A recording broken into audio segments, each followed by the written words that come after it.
La Madre tahun 2024 adalah sebuah trailer aksi yang mengisahkan perjuangan seorang ibu dalam menyelamatkan putrinya yang diculik oleh kartel narkoba. Marta, seorang ibu tunggal, harus menghadapi masa lalunya yang kelam dan keterampilan khusus yang dimilikinya saat berusaha menyelamatkan putrinya yang ditahan oleh bos kartel Meksiko. Dengan bantuan seorang polisi, Marta berusaha menggulingkan kekuatan kartel dan membawa pulang putrinya yang terjebak dalam bahaya. Ketegangan dan aksi yang mendalam membuat La Madre menjadi kisah yang penuh emosi dan keberanian. Apa yang akan terjadi selanjutnya? Langsung saja siapkan bantal guling dan tempat ternyaman kalian. Selamat menonton!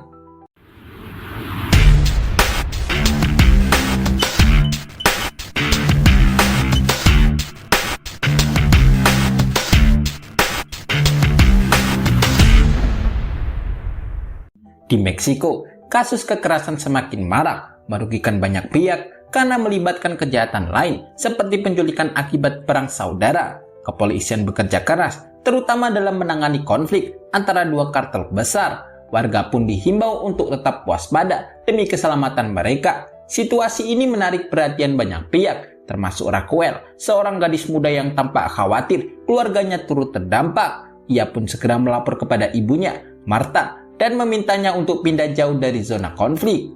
Marta menanggapi permintaan Raquel dengan tenang.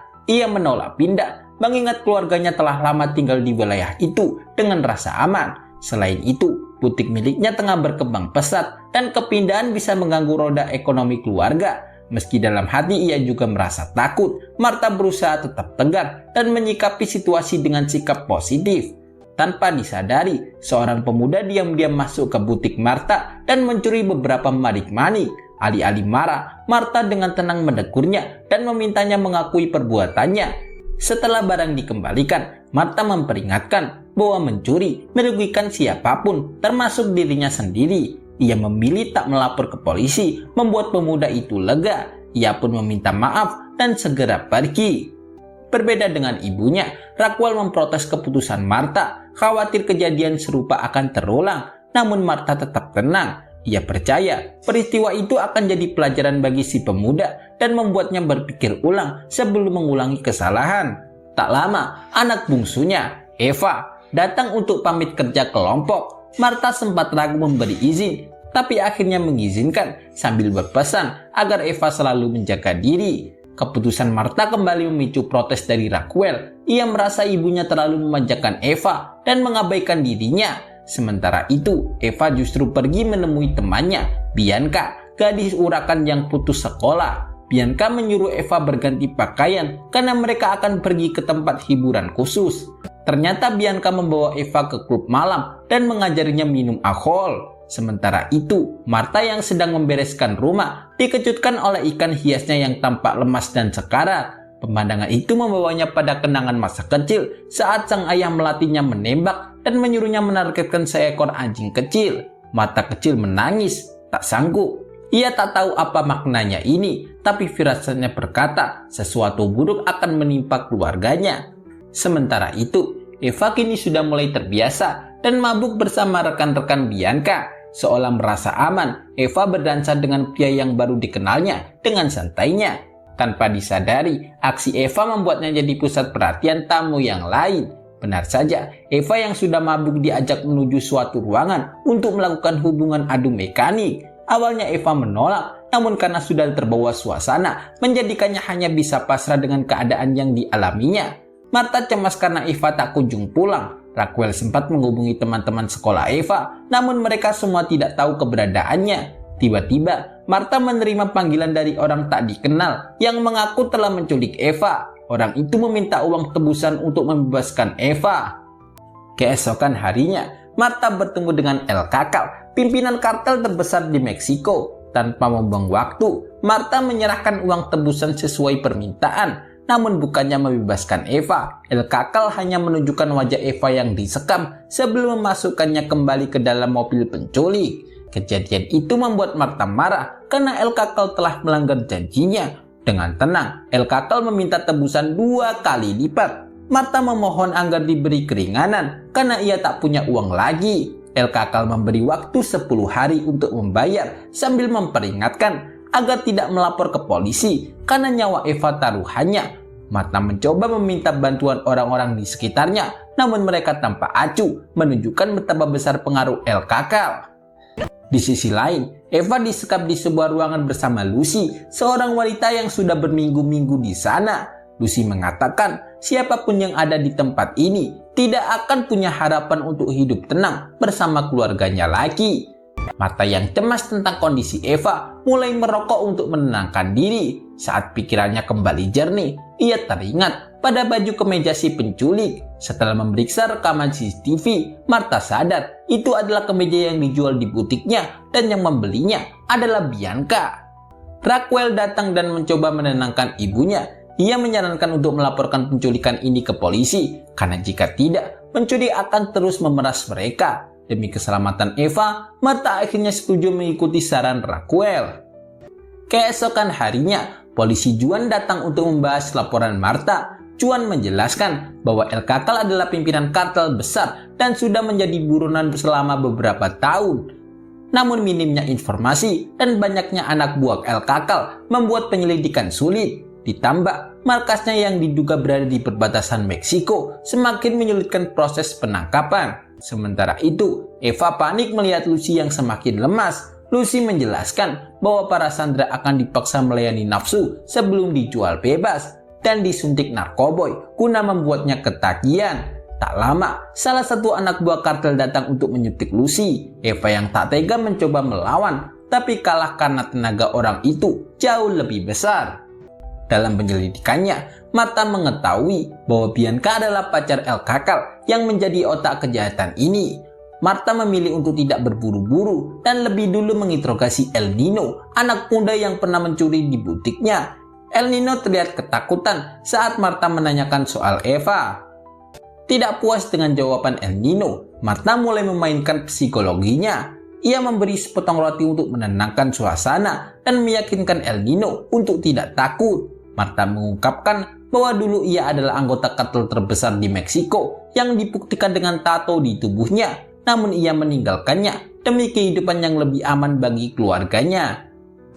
Mendengar penjelasan Martha, El Nino mulai tenang dan memberikan informasi yang dibutuhkan. Dengan informasi itu, Martha dan polisi segera menuju lokasi yang dimaksud. Meskipun terjadi baku tembak dengan anak buah El Kakal, mereka terlambat karena Eva sudah dipindahkan. Kini, Eva bersama banyak sandera lainnya diperkirakan berada di pusat tahanan sandera. Di rumah cekcok terjadi. Raquel melampiaskan kekecewaannya pada Martha karena merasa ibunya telah berbohong, terutama soal keputusan untuk tidak pindah yang menyebabkan Eva diculik. Raquel juga menyoroti bukti masa lalu Martha yang seharusnya tidak disembunyikan dari keluarga. Martha hanya bisa diam mendengar keluh kesah putri sulungnya. Hari berlalu dan Martha didatangi oleh rekan lamanya dari kartel 14th Street yang membawa perlengkapan senjata untuk menyelamatkan Eva. Memori lama kembali muncul, mengingatkan pada masa kecilnya saat diajar ayahnya, pimpinan kartel. Ayahnya yang keras merasa Martha terlalu lemah, namun didikan itu akhirnya menjadikannya anggota kartel paling berbahaya dan terkenal di masanya. Memori itu membangkitkan sisi brutal Martha yang kini berniat menghancurkan kartel El Kakal. Ia bahkan rela mengubah penampilannya untuk bergaul dengan orang-orang terlibat demi mencari informasi. Tak lama, Martha menemukan lokasi penculik dan segera menghubungi polisi. Ternyata selain membebaskan Eva, Martha juga ditugaskan sebagai informan untuk membongkar kejahatan kartel ini. Malam itu, Martha dan polisi menuju tempat penampungan sandera.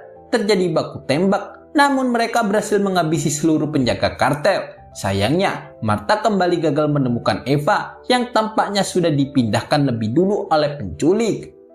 Martha kembali ke rumah dengan perasaan kecewa karena belum menemukan Eva. Namun harapan muncul ketika El Kakal menghubungi dan mengajukan gencatan senjata. Ia menawarkan kebebasan Eva sebagai imbalan atas penghentian aksi Martha yang ingin menghancurkan kartelnya. Setelah berpikir matang, Martha setuju dan bertemu di tempat yang disepakati. Ia datang sendirian, menemui Eva dan membawanya ke rumah sakit untuk memastikan keadaannya. Di luar dugaan, Eva mengalami kolaps dan meninggal setelah kejang akibat racun yang diberikan El Kakal sebelum diserahkan kepada Martha. Martha merasa dikhianati dan dipenuhi dendam terhadap El Kakal dan kartelnya. Juan yang turut prihatin menasihati Martha untuk tetap tenang dan tidak gegabah karena tindakan nekat bisa membuatnya menjadi tersangka. Juan berjanji akan membantu Martha menyelesaikan masalah ini sebagai tanggung jawabnya sebagai polisi.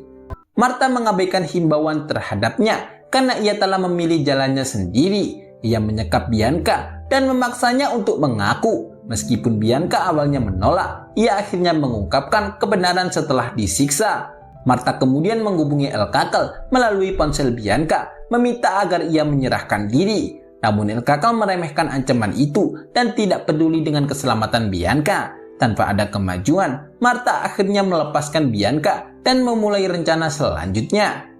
Bianca segera menemui El Kakal untuk meminta pertolongan, namun ia hanya dipaksa tetap loyal kepadanya. Bianca sedih karena El Kakal tanpa acuh. Ia merasa seperti boneka digunakan untuk menjebak korban penculikan kartelnya. Tak lama, Martha muncul dan memergoki mereka. Ternyata Martha dan Bianca telah menyusun rencana untuk menjebak El Kakal. Dengan dukungan polisi, Martha berhasil menangkap El Kakal di markasnya. Martha hampir saja menembak El Kakal, namun Juan mencegahnya karena itu bisa membuat Martha dijadikan pelaku pembunuhan. El Kakal tersenyum mengejek, merasa aman sementara. Akhirnya, ia ditangkap polisi, meski tetap dengan senyum yang menyebalkan. Setelah kejadian itu, Martha dan Raquel memutuskan untuk pindah rumah, berusaha move on dari kematian Eva. Raquel lega karena ibunya akhirnya merelakan kepergian Eva. Meski pernah menjadi tokoh berpengaruh, Martha menjadikan pengalaman itu pelajaran berharga. Kini, ia memulai kehidupan baru, lebih fokus pada keselamatan keluarganya. Suatu hari, muncul berita bahwa sebagian tahanan kartel, termasuk El Kakal, telah melarikan diri. Raquel takut El Kakal akan mengganggu ketenangan mereka lagi. Martha mencoba menenangkan anaknya, meyakinkan bahwa kejadian sebelumnya tak akan terulang. Ternyata, kaburnya tahanan kartel adalah bagian dari rencana balas dendam Martha. El Kakal yang bersembunyi di rumah lama Martha berharap bisa bekerja sama, namun itu hanya angan-angan. Dengan sigap, Martha menyerang El Kakal. Ketakutan, El Kakal melarikan diri menuju perbatasan, berharap bisa menghindari pengejaran Martha. Siapa sangka, Martha telah merencanakan dengan sempurna. Ia memanipulasi kematian El Kakal, seorang ia menembak dirinya sendiri menggunakan pistol yang disiapkan. Rencana berhasil saat polisi Juan datang untuk menolong, menjadikan Martha korban dan saksi atas kematian El Kakal, serta bebas dari tuduhan pembunuhan. Drama panjang ini berakhir dengan terbalasnya sakit hati dan dendam Martha atas gangguan terhadap keluarganya.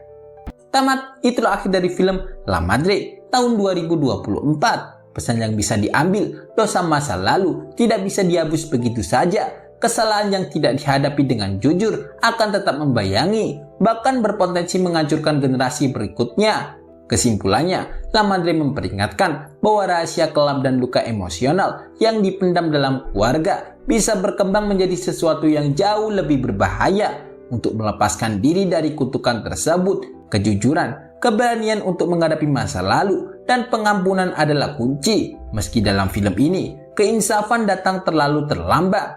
Saksikan alur cerita seru menarik lainnya. Tulis komentar di bawah untuk request film atau ide lainnya. Jangan lupa like jempolnya, komen, subscribe, and share. Sampai jumpa di video selanjutnya. Dadah!